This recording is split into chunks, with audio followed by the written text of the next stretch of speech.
আমার মোবাইলের হোয়াটসঅ্যাপকে কী করে ডেস্কটপের সাথে কানেক্ট করব।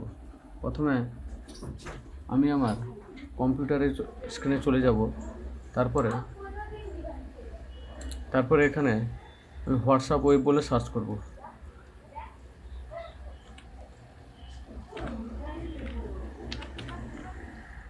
হোয়াটসঅ্যাপ ওয়েব সার্চ করব।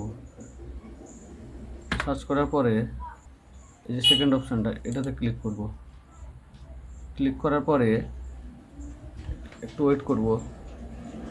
এরকম একটা কিউআর কোড খুলবে, এরকম একটা কোড খুলবে। এটা আসার পরে আমি আমার মোবাইলের স্ক্রিনে যাব। মোবাইল স্ক্রিনে গিয়ে